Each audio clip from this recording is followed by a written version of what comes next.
Yankees cannot have any faith in Clay Holmes right now.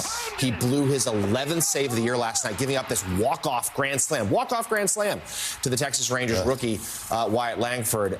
It is a real Achilles heel for this team. They have now slipped behind the Orioles by a half game in the AL East. But at least they'll be playing in October. They'll be playing in October. We will not be. Joe. I didn't mean for John to enjoy this this much, Joe. Listen, the way you're supposed to do this, and I guess Jonathan's he's not used to the Southern foremouthing. Let me tell you something. The Yankees right now, they're getting themselves ready, okay?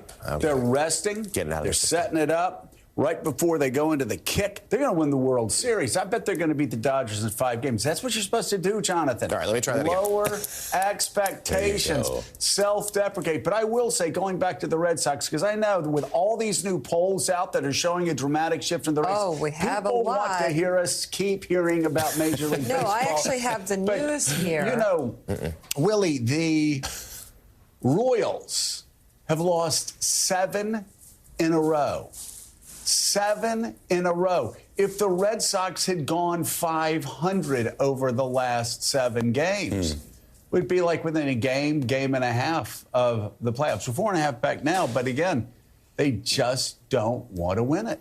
I will say, with 30 games left, 4.5 games is not insurmountable. It's nothing. Anything can happen. Thank you. There you go, Jonathan. Did you see how good that is? How easy it is to be gracious? So, Jonathan, what do you think about the Yankees' chances? You have Let's 5 try seconds. this. Boston I'm pretty sure the Yankees, between now and November 1st, Yankees likely running the table. They're setting themselves up. They're getting some other arms in the mix. They're just too good. They're too good. You say that, and Willie, I'm going to be right there next to you, cheering with you every step of the way.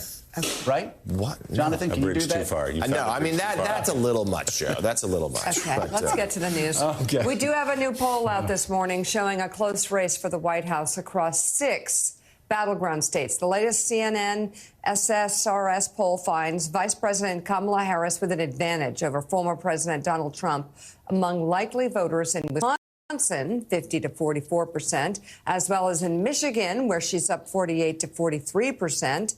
Harris is also up by 1 in both Georgia and Nevada, while the 2 are deadlocked in Pennsylvania with 47% each. Trump, meanwhile, is up in Arizona, 49 to 44%. Interesting. We should note that all these races fall within the poll's margin of error. I mean, how big are these margins of errors? I mean, there'll be one race where Harris will be up by 47 points, and we say, what's within the margin of error? Well, I guess it's 5. Is it 5 points? I don't know, but she's up 6 points in Wisconsin. 4.9. So I think 6 is outside. I don't know. Anyway, so Willie, these polls, again, all over the place. There's some polls that show her ahead in Arizona, behind in Michigan. But the bottom line is, again, as I always said when I was in politics, as I've said since I've got out of politics, it's not about the exact number. It's about trend lines. And if you look at trend lines, things are looking very good right now. In early September, with a long way to go, but things are looking very good over the past 3 weeks for Kamala Harris. Yeah, I mean, whoever the candidate was at the top of the Democratic ticket, it was still going to be a close race. But I think what Democrats are doing is comparing this to the parallel universe in which Joe Biden stayed in the race.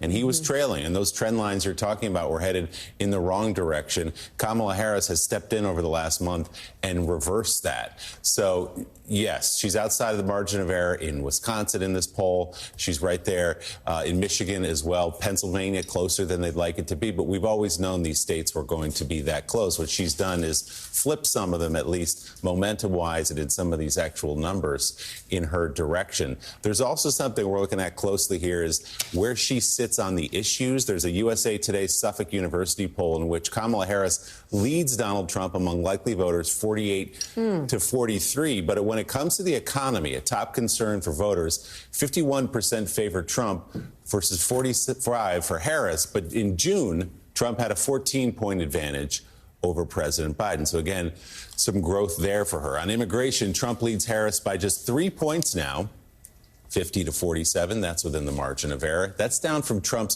13-point lead over Joe Biden. On the question of national security, Trump up 51%, 46 over Harris, down from a 10-point advantage Trump held over Biden. You see the trend here. On the issue of health care, Harris has a double-digit lead, 54 to 40% over Trump. That's up from a 10-point advantage Joe Biden held in June. So there, John, again, trend lines, not just in the polling overall, but on specific issues that Democrats felt like they had to pull back and at least get closer to Donald Trump. No doubt. Those margins have really shrunk. That is very encouraging for Democrats. The Harris team, circulating numbers, similar, the internals look like this as well. They're still down, but they've closed the gaps, and they think there is room to grow. And back to the battleground states, I mean, those Michigan and Wisconsin numbers are so positive for Harris and show real trends. But there are two states in particular that jump out there. And this election might come down to those two states, Georgia, Pennsylvania.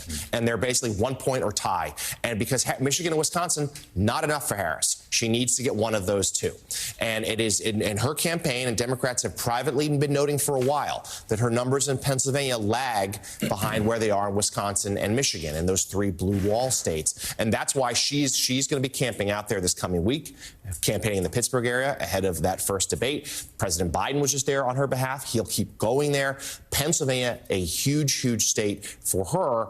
And if she can't win there, then she needs to offset that with Georgia, where she's had real enthusiasm, but natural disadvantages there for a Democrat. It is very, very, very close. You know, it's so fascinating, Peter Baker. It's very easy to look at the cynicism that's displayed by politicians and become cynical yourself. And on the issue of immigration, where Donald Trump kills the toughest border security bill in the last 30 years, and say, don't vote for it, blame it on me. We don't want to give this issue to the Democrats. It's very easy to sit back and become cynical yourself. I'm talking about myself, not you as a reporter, but to go, my gosh, you know what? They're going to get away with this. This cynicism, how could, are people going to really be this dumb? You look at these polls, the answer is no, they're not. I mean, you look at 3-point margin on immigration. When the first 3 years, as you know very well and reported on it, immigration has been a sore subject at the White House. The southern border at times has been chaotic. You look at the numbers of illegal immigrants that have come over in the first 3 years. This was a huge issue to Joe Biden. And then they tried to push that bill through. And it was Donald Trump and Republicans that killed the conservative border security bill. And now you look, Kamala Harris has done exactly what politicians should do, turn weaknesses into strengths. She has run straight at this issue. And you see a 3-point margin. I'm curious, are you surprised it's only 3 points? Or do you see all the things Harris has done up to this point, making that make more sense? Yeah, look, this is really fascinating because you're right. I mean, if you watch Trump's rallies, and I was looking through a bunch of them yesterday for something I'm working on, it is striking how much immigration is the core of his message this year, aside from the 2020 election. Everything comes back around to the border, to immigration. It is as if he was running a one-issue campaign at times. And if that issue isn't working for him, he's really going to have a hard time in the fall. And it's really fascinating.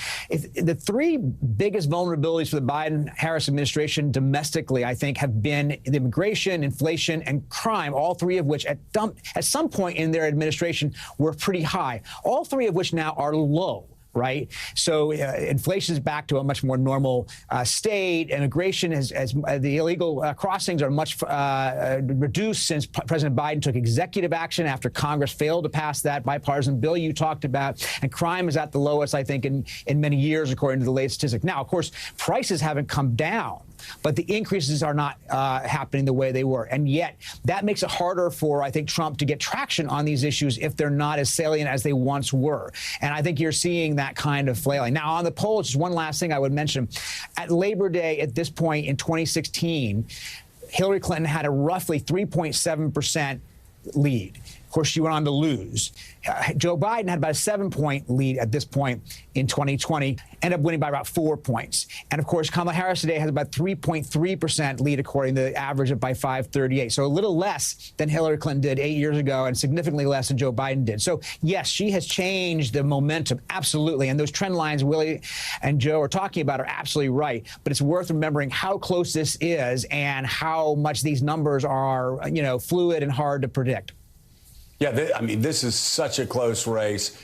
It's in effect tied, as Peter said, and it's really going to be turnout. Donald Trump yesterday lamenting that he got 77 million votes, more votes than he got the first time, but still, and he admitted it for the first time, I guess, lost by a whisker. And that's because Democrats did a better job of getting out voters. So whoever gets more of their side out, it sounds obvious, but it's true, they win. It is, as always, it's a battle for getting out the vote. David French, I want to go to another issue, obviously an issue that matters a great deal to you, but an issue that has been turned upside down since Dobbs. And I've got to say, I've said several times over the past couple of years that I really haven't seen an issue shift as dramatically as I've seen abortion shift in a very long time. It reminds me of Prop 13 in California in 1978 that really signified something big happening in 80 with the Reagan Revolution starting in earnest.